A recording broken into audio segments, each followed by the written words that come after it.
Well, welcome back, everyone. Episode number 101. We're on to a new chapter. Yeah, In There's modern life style. after whole new, 100. That's a right. new century. That's right. So, Brandon, Carson, welcome back, and Rob. Rob, am I going to say your name right? Is it Fegan or Fegan? Yeah, you got it. Either one. Okay. Either one will work, but Either Fegan's one will work. He's been called worse. He's been called worse. much worse. Right. Well, welcome, Rob, to our first episode in our new century here of Mastering Modern Selling. And as always, we're sponsored, thankfully, by Fist Bump and Brandon's team that does a great job of just making all this come together. We now have, two producers, Brandon, working on this. So we really appreciate, and if you are in the business of looking for some CEO executive assistants on LinkedIn, Fist Bump is the place to go. So thank you, and thank Fist Bump, Brandon. That's that level of sophistication you gain after 100 episodes. I know. Right? I know. We had our whole production team on here a minute ago trying to figure all this out. That's right.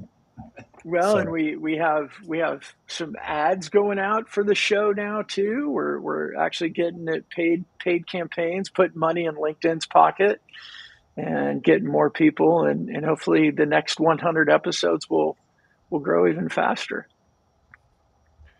I went back and no, go ahead. I went back and watched episode 1. You were sitting on a balcony out in Florida trying to avoid a hurricane. That's how we. Was that episode 1? I knew it was early. Yeah. Wow, that's crazy. Well, and when we have people on from the podcast, before we jump in, we really appreciate you as well. We know we're kind of the live show centric with the comments, like Bob Britton jumping on with Aloha, but you're on the podcast. We really appreciate you. If you like what you're hearing, please give us a review, screenshot it, send it to people that could find value in it. We'd really appreciate you doing that as well for us.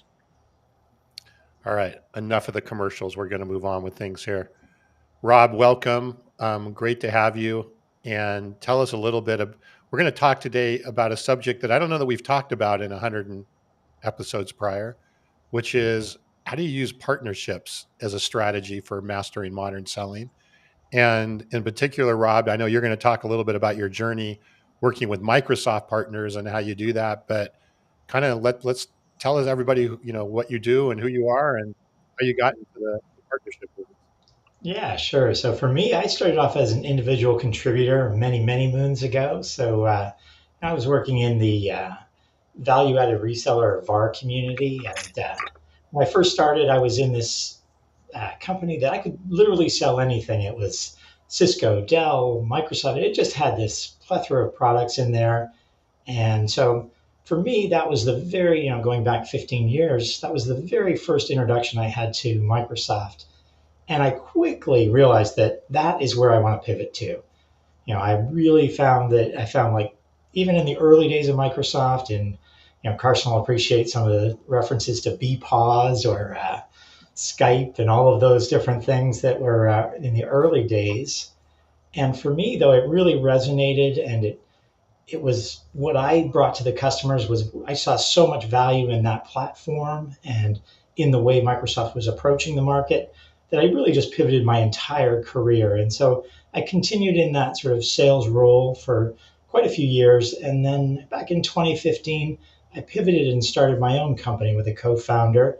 We grew that all on the back of Microsoft. So it was completely a Microsoft-centric company, and sold that in 2020, March of 2020 to be exact, which was a hindsight being what it is, amazing opportunity. And since then, I really wanted to continue that sort of passion for sharing Microsoft. And now I coach partners on how to work with Microsoft, because when you get it, it is absolutely amazing what you can do and the impact you can have.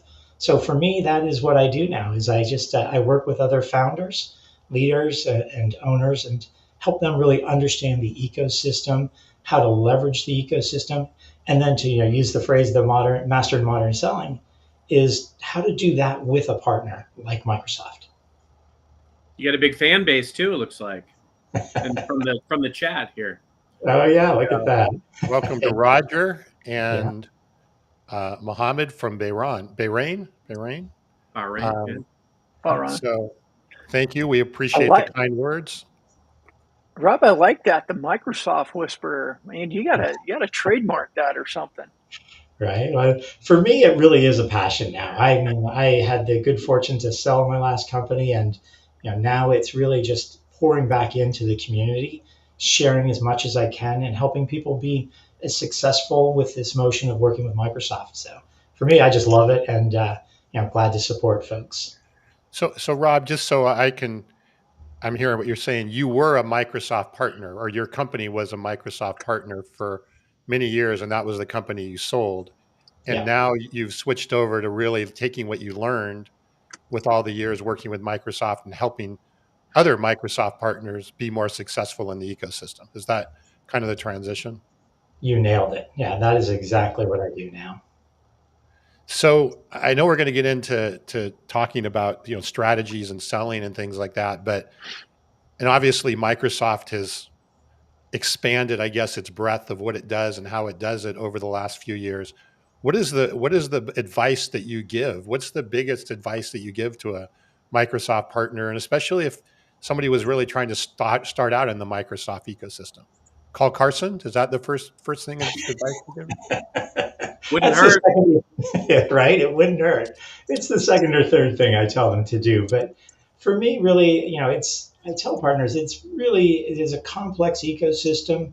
But at the end of the day, what they're looking for is partners that will pour into helping them achieve the mission, right? And they've got a very clear mission. They've got a clear set of products and services they offer to achieve that mission. And so, one, understanding that and finding out where you as a business align with that. And then, guys like Carson are like the perfect person to reach out to and touch if you can help impact the world and sort of the Microsoft ecosystem from where Carson sits. And, there are plenty of different organizations inside of Microsoft that do different or work with different people, different clients. And so, it's understanding that. But really, if you can find your niche, your superpower, I'll call it, and then apply that to the people that it makes most sense to in Microsoft. That's really the first step that I talk about. And I think we'll break it down much more in depth here in a few minutes, but really knowing where you fit in their world, in the world of Microsoft, knowing what impact you can bring, and then share that with as many people inside of Microsoft while at the same time working with your client base. Yeah, I think You my know, challenge would be, if you're listening, thinking about not only, I know we have some people that listen that are in tech, that are part of partners. You may be a partner with the competition. There's enough room in the sandbox for us all, and this can certainly be applied. But also, if you're not thinking today about where you could go out and form mutually beneficial partnerships, I think that's a really key element. I was at a consultant firm years ago, and one of the things that we would proactively go out and look to do is, hey, you have this offering or this value add. We don't have that, but we do get opportunities for what you do that we don't do. Where can we start investing over here? And I've always found that model of like seeking to serve first, making that investment. There's never any guarantee that if I give company XYZ a lead that they will benefit from that I can't sell to, there's no guarantee that they're going to reciprocate. But I have found over time that if you continue to invest in those models and in those relationships and go out and proactively seek partnership, it pays dividends. Yeah, I couldn't agree more, Carson. I think I'm a big believer in reciprocity, and don't do it for the thought of getting something back. Just pour into it, and at some point, reciprocity will it'll kick in, and it will pay dividends in ways you may have never even imagined. Yeah, I mean, it honestly, it makes you a trusted advisor. I mean, if I can tell my client or my potential client, hey, no, I don't do that, but I have this organization that I trust, this person at that organization that I trust. You're in good hands there. Let me make the introduction. Guess what? People can come back and will come back to you because they know that you're going to shoot straight with them. You're not going to just try to cram a solution or a product down their throat to get the deal. You're going to take good care of them. And that's the kind of thing that earns that credibility and trust, especially right now when we're in a very buyer-centric market. Right, absolutely.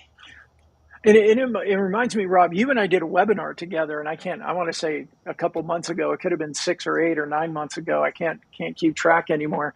But I remember one of the things that you said in there that a lot of Microsoft partners do. That's one of their biggest mistakes is they go to Microsoft sellers like Carson and others, and they say, "Do you have leads for me?" Yeah. Right. I'll piggy that on, Carson. One of the things that you said in one of our episodes is if you want to get a Microsoft seller's attention, go to them and say, "How can I help you get to President's Club?" Like, Boom. I think when I was thinking of this show, I'm like, okay, Rob and Carson, like everybody, if you're a Microsoft partner, if you just break it down to those two things, don't go to them and say, "Where's my leads?" Go to them and say, "How can I help you get to President's Club?" And I think the rest of it could just probably take care of itself from there, don't you think? Yeah, I mean, I look, we do. have a nasty habit of, and Rob, I want to get your thoughts on this. We have a nasty habit of going to customers or other people and talking all about ourselves and all the great things about ourselves and our product and service. That's the last thing you want to do. What looks like a win to you? How do I deliver that win? Yeah, absolutely. And I mean, it's probably the most common thing I hear is, how do I get leads from Microsoft? I'm like, oh my goodness, they're not just raining from the trees. Let's step back and look at what can you do to add value to the seller's life. So in your case, Carson, how can I help Carson to hit President's Club, to achieve the goals that he's got, to sell in the product sets that he's focused on. And so I tell partners there's three things that you can bring to the table that will almost universally work to help that Microsoft seller. First, and probably the most obvious, is revenue. If you've got a deal, let's bring it to Microsoft because that's a benefit for you, it's a benefit for them, and obviously a benefit for the customer. But that's not the only thing that you can bring to the Microsoft seller that can change the game for them. The next one is relationships. So if you've got relationships that Microsoft doesn't have, there's tremendous value in that. And Carson, I'll throw Microsoft under the bus a little bit here Yeah. and say that my experience is Microsoft is great at getting to IT, procurement, IT, like masters second to none. But as soon as you pivot and say want to get into the lines of business, that's not the comfort zone for Microsoft. That not many Microsoft sellers that I work with are really entrenched in the business. And if I'm entrenched in the business as a partner, and I know, say, the CRO or the human resources VP, and I can bring that person to the table, to the discussion, and say, look, one of the things we want to do is X or Y. And to do that, we need the buy in from these people. So bringing those relationships to the table is critical, in my opinion. And then the third R that I tell partners they need to focus on is relevance. And this can mean different things to different people. So in the systems integrator community, if we have joint customers, let's plan and strategize on those. Or if I'm in the ISV or independent software vendor community, if I solve a unique problem that your customer may have, it's not something Microsoft solves out of the box, that's a very relevant discussion. So for me and Carson, feel free to chime in here, but I tell partners revenue, relationships, and relevance. Those are three things you can universally bring to the table and have the attention of. Yeah, I mean, look, you got to stay at the pulse of who you want to matter to. You Yeah. got to be attuned to their needs. I mean, I want to matter to my wife. I need to care what she's reading, what she's watching. I Yeah. want a company to care about me. I need to stay attuned to what are their priorities, what are their sales plays, what's going to get their team paid. Yeah. I want to give a shout out to a friend and mentor, Richard Vickers. Perfect comment there. It's the gimme, gimme, gimme instead of how can I help. Rob, you described something that's kind of been the very antithesis of how I've always gone to market because nobody could effectively, consistently get outside of IT. And so I made that my mission and it defined me as a seller here. And the other thing I would say is that we've got to get our sellers out of the mindset of being territorial. It's not just your account list, your customer.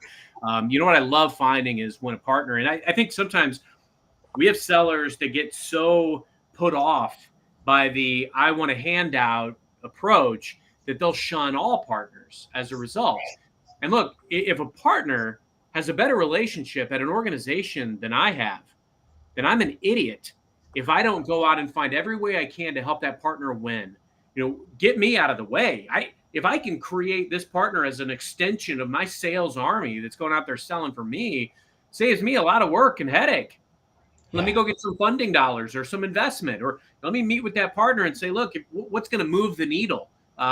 What can I do to help you win? Like, take your ego out of the equation and make the partner the hero. Those are the types of things that we've got to be thinking about. So I agree. Like, we are necessarily and definitely deservedly thrown under the bus there. There's things that we can do on both sides to make the relationship gel better.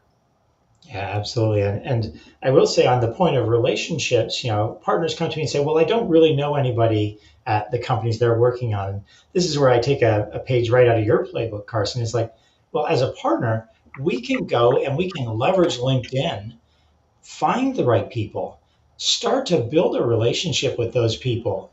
And when we do that over time, we can start to build those relationships and bring those to the table. This isn't a silver bullet. This is a strategy over time. This is a strategy for success over years. And this is how I built my last company, was over time. I went into it knowing, hey, I might not win on month 1 or month 2 or even month 12, but by month 24, nobody's going to beat me. Nobody. And so if you go into it with that mindset, and I appreciate we still all have quotas and we still all have to do the things we have to do, but at the end of the day, if you leverage social and build these relationships on that second pillar, that again to me is such a strong value add to bring to the table and to build the partner relationship with Microsoft.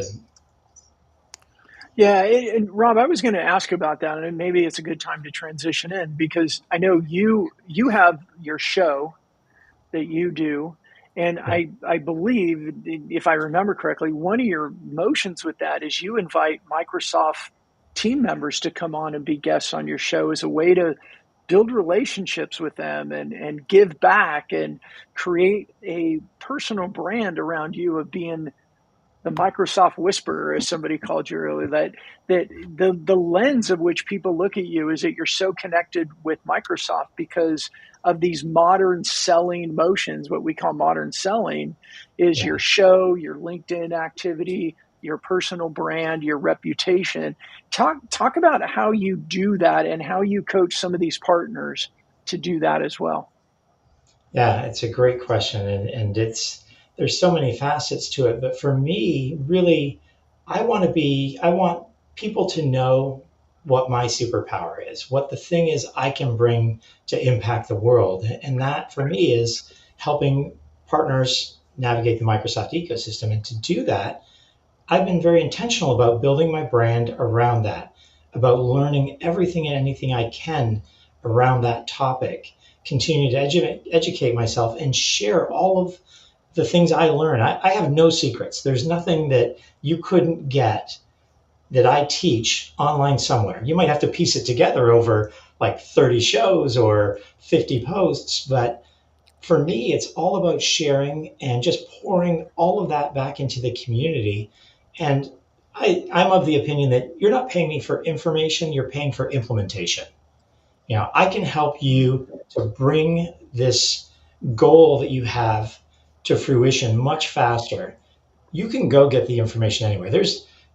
With Microsoft publishes everything I teach. There's no, like, I'm not teaching something that isn't taught by either Microsoft or, folks like Carson are out there sharing every day what they're doing. So, that for me is very important, and leveraging the social tools like LinkedIn. Me personally, that's my only platform. A little bit on YouTube, but LinkedIn is my go-to platform for that. Hey, Rob, a couple questions kind of related to that. Do you find as you start to work with new partners or Microsoft partners that you have to kind of establish a mindset of how to best work and a philosophy of how to best work in the Microsoft ecosystem that sometimes they may, other than just, hey, give me a lead, which I know we talked about, but even what we Yeah. were just hitting on here with personal brand, and to me, that ties into relevance, like you were talking about earlier, or relationships. Do you feel like a lot of the initial coaching that you have to do is that mindset aspect of things. And then I guess part two of that is, do you recommend to them that they invest in building that personal brand as a tool to get in that door with the right players in the Microsoft ecosystem? So, to your first question, I absolutely spend sometimes an inordinate amount of time on mindset Okay. because you really have to commit to this. And I'm not saying that Microsoft has to be your only partner and that you can't be successful having multiple partners, but if you're going to commit to growing your Microsoft business, it truly is a mindset. It's you have to think, how can I help them? How can I pour into them? So for me, yes, the mindset is critical. And then on the second point around, again, getting back to personal branding, is that I absolutely believe that you make it much easier on yourself if you pour into your personal profile, to what you contribute to the community, what you're putting out there in the world. I believe that if you commit to that and you have the mindset of, I'm here to help, I'm here to serve, I'm going to pour in, and again, the conversation we had earlier with Carson about reciprocity, it's going to come back to me. Whether it's a seller sees something I posted and says, "Oh, I've got a customer with that exact problem," or it's a customer that sees what you did and say, "Oh, I need to touch base with Paul because he's talking about that very same thing I'm dealing with." So That's where I want to springboard, Rob. So on the sure, last few shows, we've kind of had this consistent theme around, the C-suite or the CEOs not being sales prevention and not standing in their own way. It kind of sprang out of a conversation. I think it was episode 99 with Alice Hyman, and we talked about it on episode 100. But what have you learned most? Because I know you're a prolific poster. You're out there. I see you every day. What have you learned most from your strategy? But also, how does that play into your work with partners? Because I think one thing that frustrates me when I look at partners is, I mean, there's a prime opportunity for them to all be prolific posters, sharing yeah, stories about what they've done to empower transformation of the organizations that they work with. Like, why in the yeah, world aren't more of their principals or their CEOs or their senior partners sharing stories about what they're doing? It blows my mind. I'd love to hear what you've learned, but then also how this plays out, because surely you coach these folks on how they could do better from a social perspective as well. yeah. Hey, real quick, Rob, before you answer, Carson, I have a question for you, and maybe this, and Rob, this will tie into it. Are you attracted, Carson, to a partner that is doing that prolific sort of outreach and person? Is that way more Yeah, attractive and way more? And I guess Rob, going into I your answer, just well, and I we would say love just getting on your storytelling. radar. We right? love stories. Yeah. It's on your, I mean, what better way to get on your radar than I'm seeing somebody show up every day who works for a partner who's sharing amazing stories that I can Yeah. comment on. And, but you know what? The biggest thing I look for in a partner is, how do I go out and I figure out what are they doing to be successful and how can I replicate this at scale? That's what I think about all day, every day. Yeah. What I mean, there's so and many it's answers I also got bouncing around now. I'm like, oh my goodness, here, here, here. I know we're like a pinball machine today. Yeah, yeah, we right. are. Well, Well, and Rob, I'd say that it's kind of like what you've done is that your online presence, you do webinars, you do your show, you're consistent on LinkedIn, you comment, you're seen. And so automatically they change their perception of who you are and how connected you are just from your activity. And Carson, to your point of like, you're seeing somebody doing that, or the other thing is you got a partner that's emailing you, asking you questions or for your time with the other 300 emails that you have inside your inbox, right? Just this, one of the things that frustrates me right now, by the way, is how easy it is to leverage this LinkedIn tool to build reputation and meet people. And even with AI, and I'm waiting for the quarterly data to come out, but 1% of LinkedIn users create content on a regular basis, which is like twice a month. 1%. There's so much fertile soil if you just start sharing stories, creating content for more people to see you, know you, and then the Carsons of the world start to see you talking about Microsoft and go, "Oh, look at that." yeah. So there's a whole bunch of things to unpack here, but for starters, let me say that it works. I tell partners, look, it works if you show up or Brandon, you mentioned consistency. That is the key right there. Consistency is the key. So I tell partners, like, even for me, for my business, I don't have any paid advertising. I'm not out there cold calling. What I'm doing is I'm leveraging social media and specifically LinkedIn to share my stories, to share the information I've got, and attract the right people to me. For me, that has been my sole strategy for this business, and it's paid dividends far beyond what I could have ever imagined. Now, I will say in year one, it didn't. It was real tough in year one. And year two, it was not even amazing. But I stuck with it. I know whether I got one like or no comments, or I got 40 likes and one comment, it didn't matter to me. I was just, look, I'm going to do it. I'm going to do it consistently every day, not going to miss a day, maybe one or two here or there, but very consistent. And it paid off. Now, to pivot and talk about exposure, Carson is faced with 400,000 Microsoft partners. So that's a huge number. Like, Did you say and 400,000? You broke up there, Rob. You said 400,000? 400,000. That was such a big word that I didn't have enough time to get it out. Carson, how do you deal with all those 400,000 every day? How do you handle all that? This is where I want to go with this. They're not all reaching out to me. Okay. Yeah. But to me, I tell partners that so few of you are out there actively engaging with Microsoft, with the content, with posting, with commenting, that you could separate yourself out with never even pick up another phone. You could just start doing this and be light years ahead of almost 399,000 other partners. So there is a huge opportunity for partners.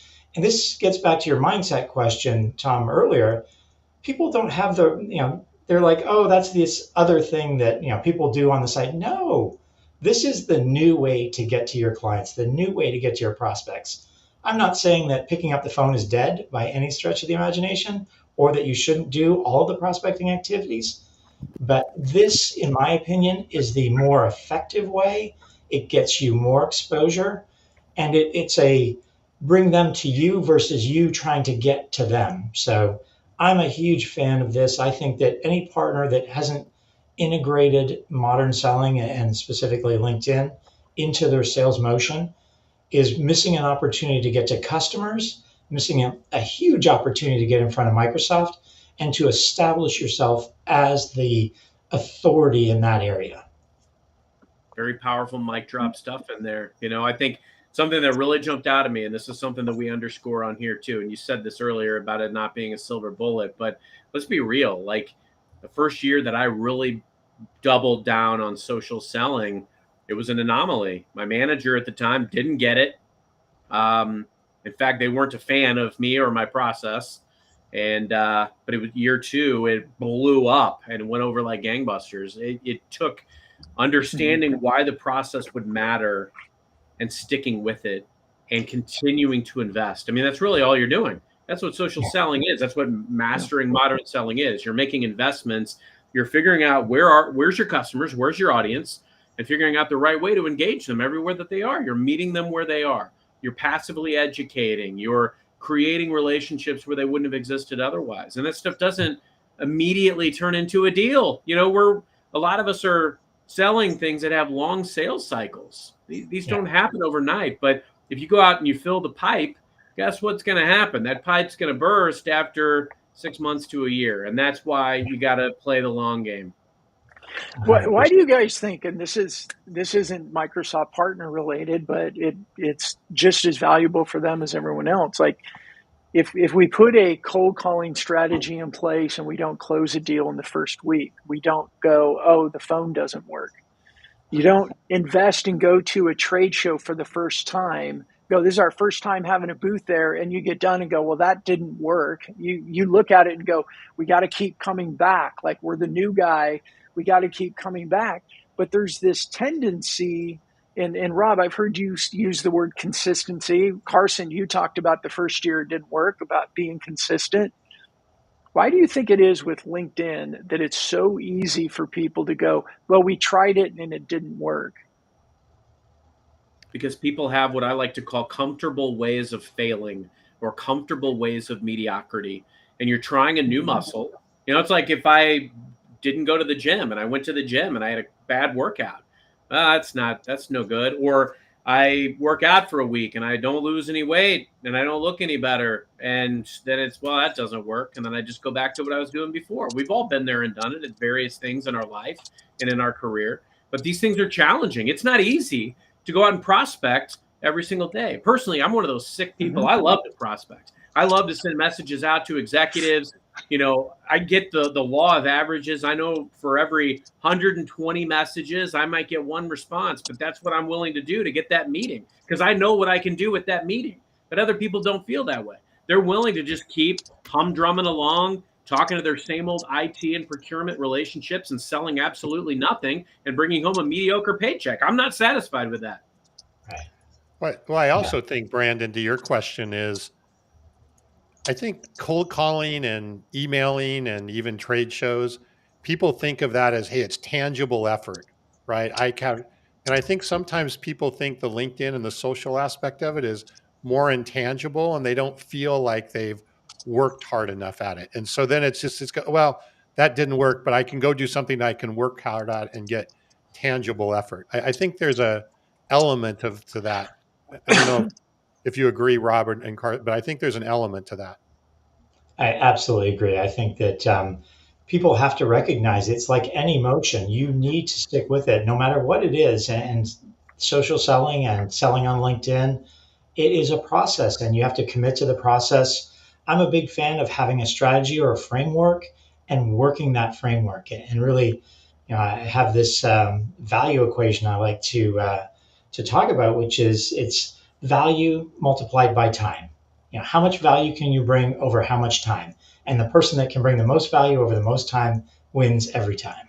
So to me, it really is.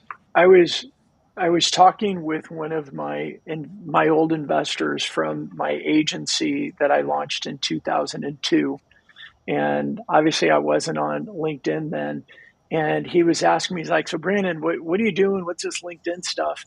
And I hadn't thought about this before, but I said, "Hey, do you remember the go to market strategy that we used back with By Design in 2002?" And he's like, "Well, yeah, you were on a plane a lot." And I said, "Yeah, I got on a plane and I went to all these different events. I went to these different trade shows. We sponsored associations, and so that I could go in and be on stage and speak. Like, we paid our way into having breakout sessions. And when I was there, and it was kind of a joke on our P&Ls because I had a really large alcohol bill because I was working the bars at these events." And I said, "You remember all these?" Like, "Oh yeah. You went and became known in the industry, and that helped everyone, like our salespeople, when they would call, they're like, 'Oh yeah, I met Brandon last weekend,' or whatever it may be." And I said, "Yeah." And I said, "That's all we're doing with LinkedIn." And he Yeah, goes, "Oh, that makes I love sense." the analogy. I totally love the analogy. And people talk about outcomes and say, "Well, I post something and I don't have an immediate outcome." To your point, I take somebody to lunch or I host a happy hour. I may not have an immediate outcome, but I've started building that relationship. And again, relationships are so powerful and they pay so many dividends if you're willing to pour into that relationship over a period of time. And what I find is that LinkedIn is just a platform for me to expand my reach and find more relationships where I can help that person or people. So, I have people that say to me, "Oh, well, it's not one to one." I'm like, "Well, that's true, but lots of things in sales aren't one to one. It's we pour in over time and we win." Hey, Rob, I have a question for you. I would imagine, and correct me if I'm wrong, a lot of your clients that you're helping with their Microsoft partnership go to market strategy, they probably found you on LinkedIn. Like, they probably discovered you and ran into you on LinkedIn. Does it ever translate for them like, hey, I could be found and discovered and build relationships with the Carsons of the world if I was doing what Rob does on LinkedIn? So if it doesn't, I let them know it. I remind them of it because, and for me, one of the things I say is, they tell me, well, I don't know who to connect with or who to talk with at Microsoft. And so I do a little exercise and I say, well, how many people are you connected with in Microsoft? And they look at me like, how can I be connected with anybody? I haven't reached out to anyone. I'm like, well, there we go. We got our problem. Problem number one. Ding, ding, ding, ding, ding. And then so I'm like, look, I make it a goal for myself to try and connect with 25 new people a week inside of Microsoft. And, to do that, I need to bring value to them. So, for me, that is a goal, is to build those relationships. And I tell partners, it's no different for you. You need to be doing this too. And when I reach out to somebody and they go check out my profile, they can see all the places I'm leaning in to help Microsoft achieve their mission. And so it becomes an easy connection. And then the other benefit is the more people I'm connected to, people inside of Microsoft say, well, he knows Carson and he knows Vishal and he knows Kevin Piskar. Oh, all of a sudden, maybe I should connect with them. And so it grows. And to me, it's baffling why partners aren't more invested in building those relationships, because LinkedIn is the tool to do it. It's an easy button to do it. Yeah, it's the unknown, and it's getting away from the old way. Bob has a great comment out there that we want to spotlight here. It's about how many sales leaders he's worked with who look at sales as a math problem. You got to get X number of meetings, which means X number of outreaches, X number of contacts. This is because of weak sales culture or non-existent sales culture. And a lot of times sales leaders, they haven't been coached or trained properly. They're hearing from their talking heads, hey, you got to go out and you got to book more meetings or make more calls. I used to work in a call center where my manager was like, you got to have X number of dials every day. But our top sellers, we actually made the fewest dials. We had quality conversations, and that's what will ultimately lead to the deal. And so, we got to get away from looking at things like a math problem, or it's got to be, there's a specific roadmap to success. And I think that's what modern selling is all about. It's what are the tools that are going to get me closer to my desired audience, to my desired customer. And they're out there all over the place. In fact, everything that you do has a probability or a propensity. And, we talk about that all the time on this show, the probability of this lead, or the probability, the propensity for this lead to buy. And we get signals now, we have AI and automated tools that might surface, hey, they did this, so the probability of them doing this is X. And, I think there's some value to that. The biggest deals, best deals I've ever done have been as a result of connecting with executives, a lot of executives at those organizations on LinkedIn, but also going to our dormant CRM and marketing leads that nobody would touch. And I'm talking about like going out into our tools of, hey, this person downloaded a white paper, this person bought a year ago. And what I did with them is different than most sellers would do, because a lot of sellers might call or email that person one-to-one. They don't respond. You send 10, 15, 20 emails to these people and nobody replies, you're going to move on. And I get that.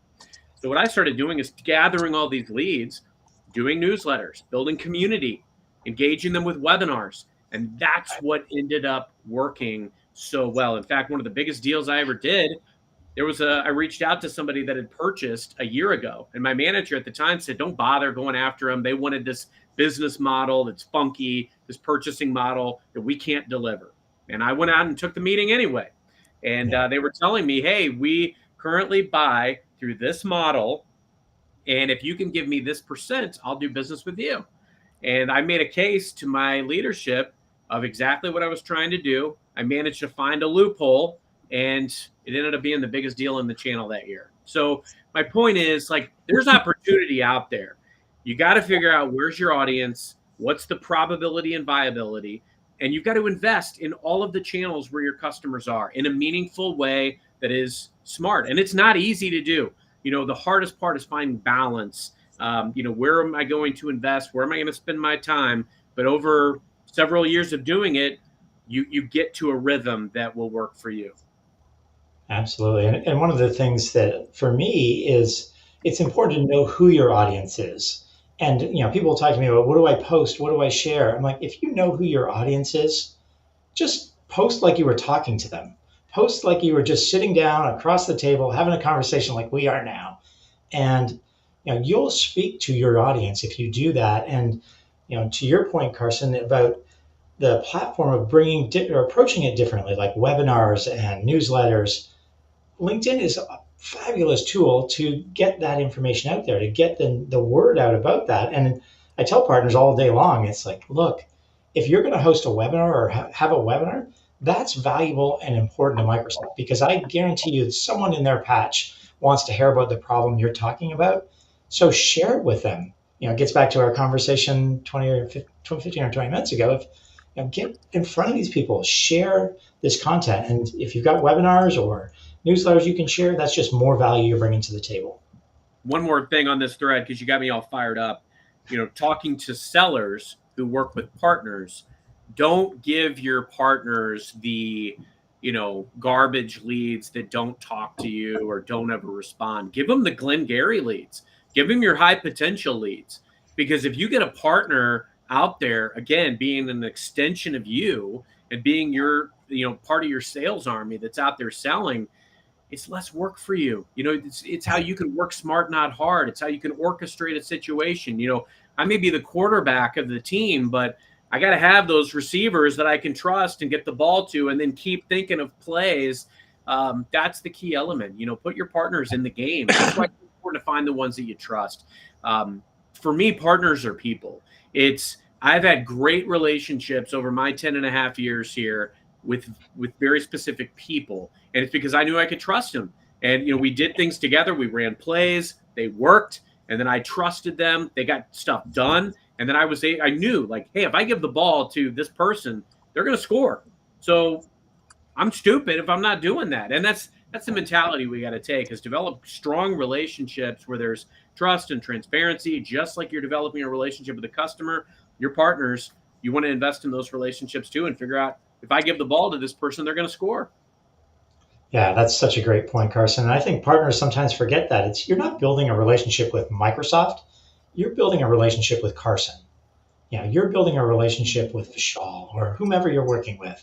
That's what you have to remember.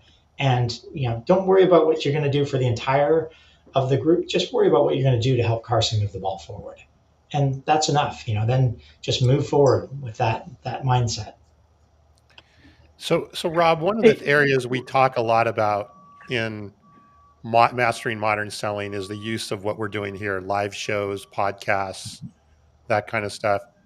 It seems to me that would be a very logical strategy for a partner to implement, right? Is a live show or a podcast or some combination thereof, and would be a great way to get in the door, not just with potential prospects, but with, again, Microsoft sellers, by getting them indoctrinated into the podcast, getting them.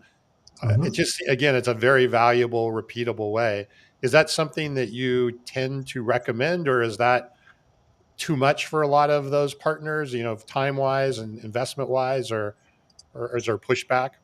There's always a little bit of pushback, but I tell partners it's one of the quickest and easiest ways to get in front of the people you want to be in front of, and for them to learn about who you are, how you impact the world. And then, to borrow from what Carson was talking about, interviewing some customers, talking about some wins you had, and sharing that works both for your future customers. It works for Microsoft, where you're sharing, hey, look, Carson, what I did, look at the win we had, look at the problem we solved, look at the business outcomes we achieved. And sharing that in a format like this, like a show or a video, is so powerful. And I tell partners not to even overthink it. When I started, it was on my phone, and I would just talk to the phone. And you've got two producers. My only producer sits right behind me here. So it's like, don't overthink it, don't overwork it.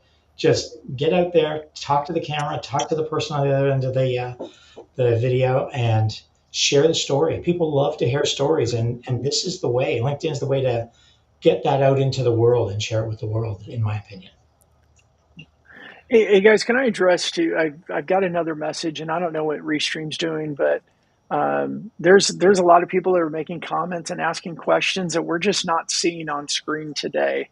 So we apologize for everybody. It's a Restream issue, but I know, like, Terry, I don't know if I'm going to pronounce it the right way. Pat's Carson, this is on your stream. She was asking, what are some of the key strategies and techniques that can help professionals build relationships in this digital landscape? And I know we've been answering all those, but I just want to address that and say, Terry, thank you. We're not ignoring you. We just are not seeing all of these, and there's a couple other off of my stream too that are not coming in.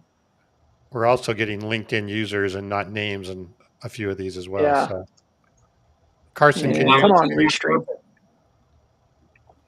Can you call the LinkedIn people and tell them to take care of this? I guess it's probably a restream problem, isn't it? Actually, yeah, it's not. All right, so Brandon, you can take care of that.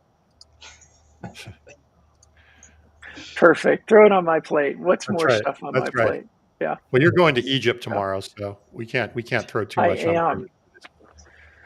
I am. I'm excited. I haven't started packing yet. I better start doing. How long are you going to be there? Actually, I'll be gone for 10 days. So are you going to do the next show from Egypt live? I am. I'm going to do next Wednesday from Cairo, and hopefully I'll have some of the team with me still. So for those that know, we have an office in Cairo, Egypt. Our personal brand assistants and some of our other team, and Noor, who runs our Egyptian team out there and coordinates our show and does all this. So. I get to finally go out and spend time with our team. We have 8 people on the team now. We've got a few job openings there, and they're awesome. I'm excited to go. It's a couple James Bond movies that have been filmed in Cairo. Right. Had to get back to the movies. I was just waiting for it. I know. You almost threw the Moneyball word out there. You talked about the data. You talked about probability, and you just.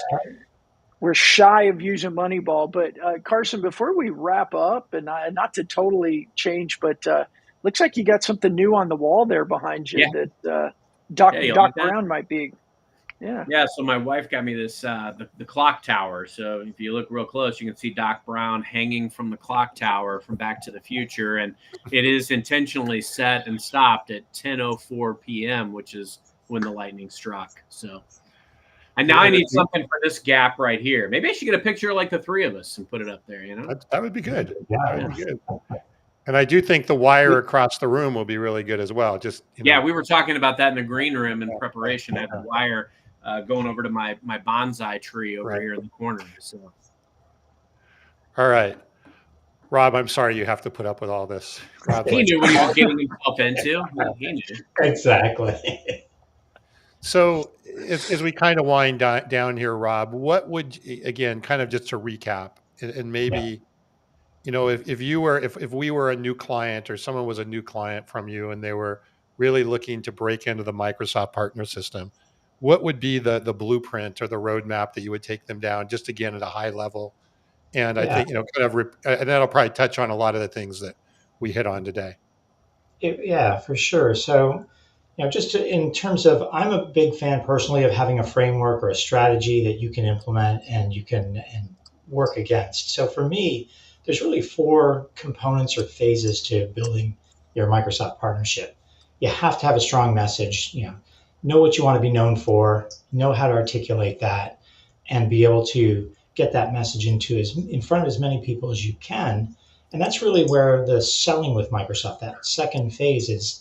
You have to show up with a strong message, but once you do have that strong message, you have to get that message in front of as many people as you can.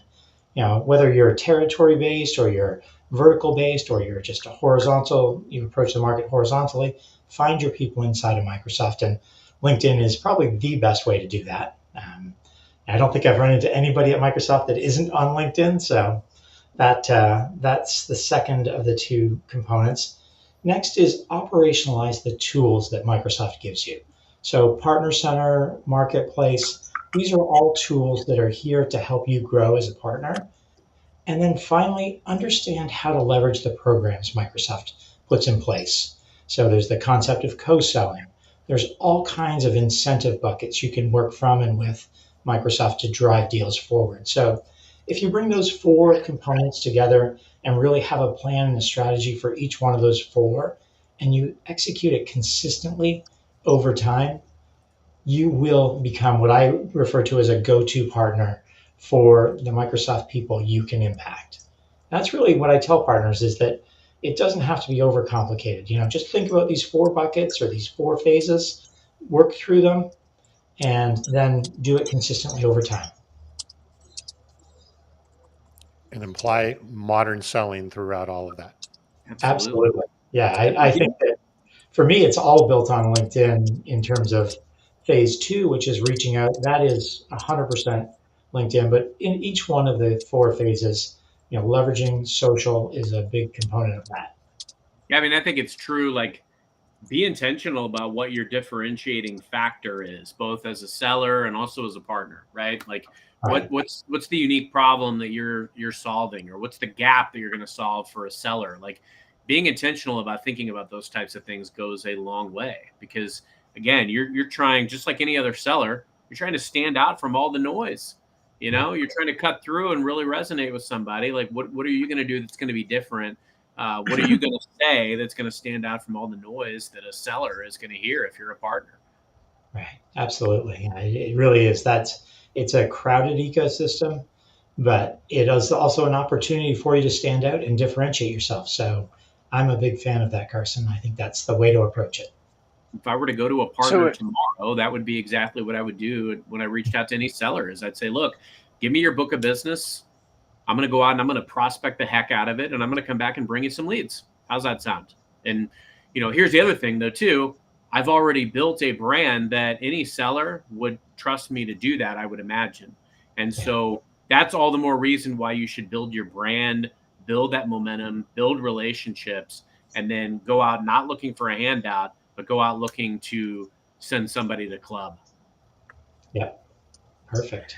it, it, as we've talked through all this, and Rob, I know you've got your 3-touch framework that you walk people through and help them, and it really kind of all boils down to who do you know and who knows you, Yeah. right? Just like everything else. And how do you get to be known? Well, you add value to people. You bring something to the table, and you show up consistently and capture attention because you're serving people and adding value.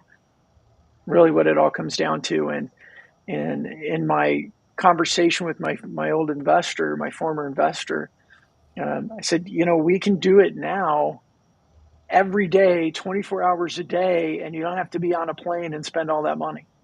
Right. Yeah. I mean, the landscape has changed. And if you're not doing this today, you are missing a massive opportunity, in my opinion. Whether it's a personal brand or it's being known for something in a specific niche, the way to do it now is this modern selling approach. Awesome. Well, Carson, Brandon, any final questions before we wrap up? I know, Brandon, you got to start packing and you got to get your camel reservations, it looks like, from what we're talking about here. So. Has anybody got any dad jokes?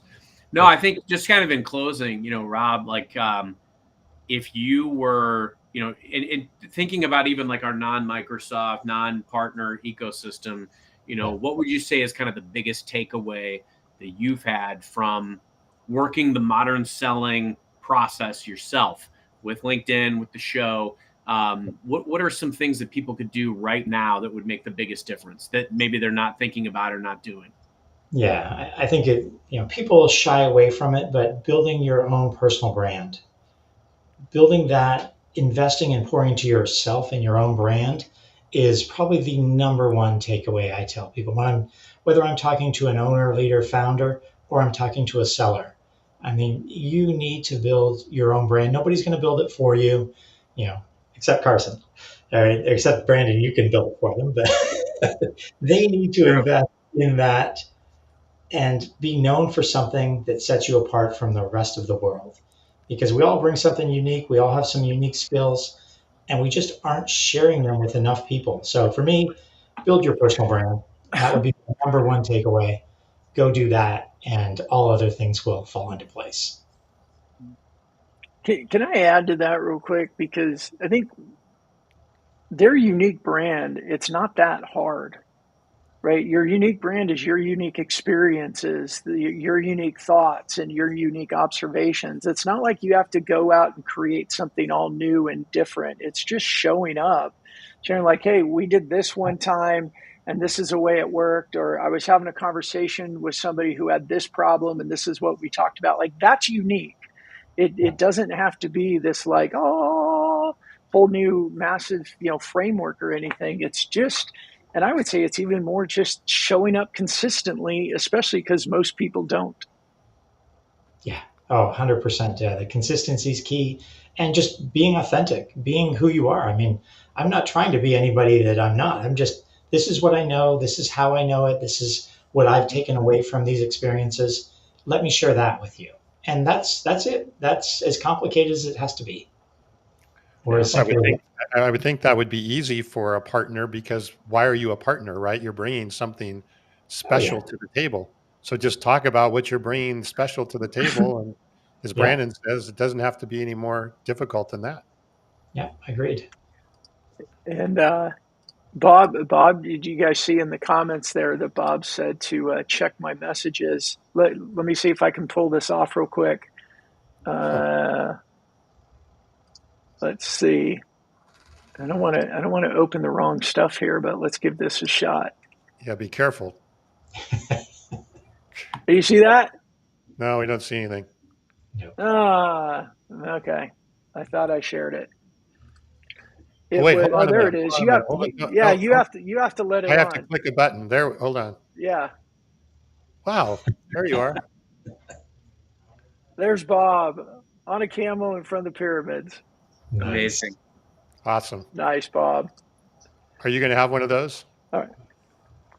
You I should think be I'm gonna doing that have with a to fist bump. now. You should be on the camel with a fist bump. That's what Ooh. you need to be doing. Or fist Yeah, bump I the can have camel. my.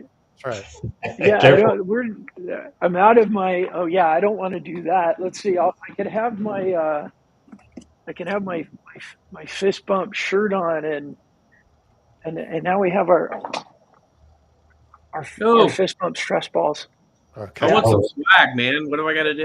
Yeah. Yeah. I get you swag. All right. Yeah, Yeah, I gotta get. I've got polo shirts coming that'll be out for Carson, you and Tom. I got a coffee mug back here for fist bump, but yeah, I need some more swag. Yeah.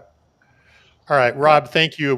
Some great comments here. People really appreciated some of this insight. Where can people learn more about you? LinkedIn, I bet, huh? Oh, LinkedIn is the place to go. I'm not that hard to find. There's not that many of us Rob Fegans out there. So you can find me there. And I'm happy to engage and chat with you over LinkedIn. Awesome. And thank you guys for having me as part of the Century Club now. That's awesome. You're the That's first right. guest. You're the first guest of the new century. Love it. All right. Well, thanks again, Brandon, Carson. Take us home. Thank you, everyone, for joining us today. Rob, always good to see you. And until next time.